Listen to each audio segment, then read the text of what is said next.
Over the years, apart from development projects, the critical relationship between two countries and political interference has played a big role in threatening the very foundation of heritage sites.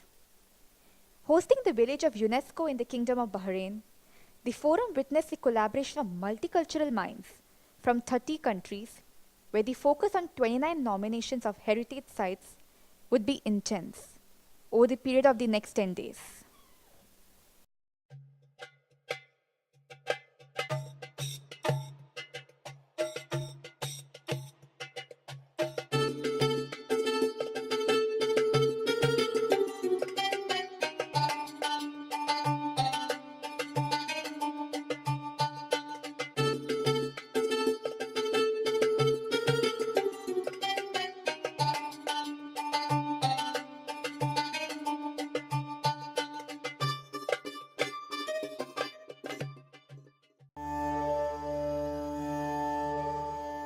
Well, before going to the economic benefits of hosting this meeting, I would like to focus on the technical point of hosting all these experts with us here. We have almost 2,000 delegates participating in this meeting. Obviously, associated with them comes all the logistics associated with the participation. And considering the meeting is for 10 days, it's quite a long period for a conference. We're very happy that many of the participants are staying in venues and hotels close to the SEAF area, which made it very beneficial for local companies and commercial institutes to benefit as well from hosting this event here in Bahrain.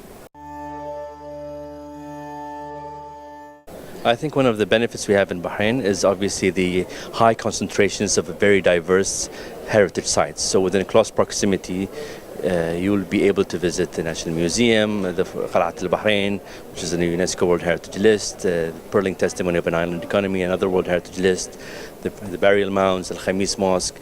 And many of the visitors here were offered these tours on a regular basis throughout the conference. I personally joined the tour this morning at Al-Khamis Mosque, and there was very positive feedback from visitors. And we have actually increased the frequency of these tours in response to high demand by delegates. These tours were arranged in the morning as well in following the sessions, because some of the delegates have indicated that they would like to spend all of their time attending the deliberations at the session and in the evening enjoy the cultural heritage of Bahrain.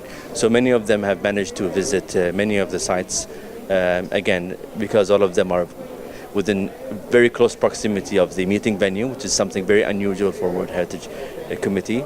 We're usually in cities that are commuting to heritage sites are quite far away. I remember in previous committees there were tours that it took just 2 hours to drive out to the sites, and took a lot of time, whereas here we just had the opportunity to visit sites. The whole tour was an hour and a half, which is very convenient for delegates and encourages them to join other tours as well.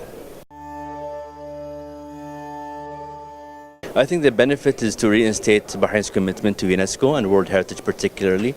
As you know, Bahrain is hosting the Arab Regional Center for World Heritage, which is a UNESCO Category Center dedicated to conserving and protecting natural and cultural world heritage within the Arab region.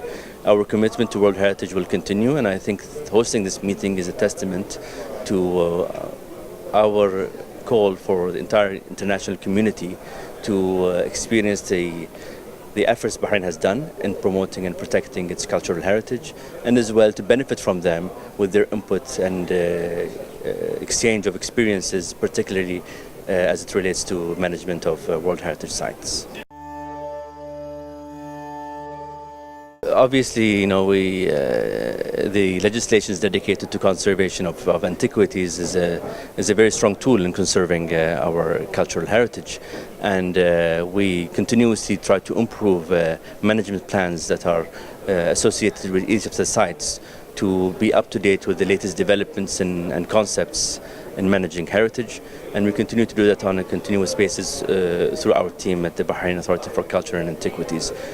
Managing heritage is very complex. It's not as simple as people might perceive it to be. there are numerous challenges, not just on the local level, but also on global levels, such as climate change, and we need to address those as well with different measures. So many of the protective measures are divided into short-term, medium-term, and long-term, depending on the severity and the seriousness of the challenge faced by these heritage sites. Obviously, maintaining heritage sites is a very challenging issue. Some sites obviously have an attendant at them at all times. Others, for several reasons, it might be difficult to have a physical presence there 24 hours. We count on the community as partners with managing these sites, and we count on them to be responsible in maintaining them, and we continue to encourage them to do so through our public outreach programming, through our educational programming that is hosted by the authority, and we see a high level of response from the communities as well, and we encourage tourists as well to act similarly. Many of the sites we have here in Bahrain are open to the public for free.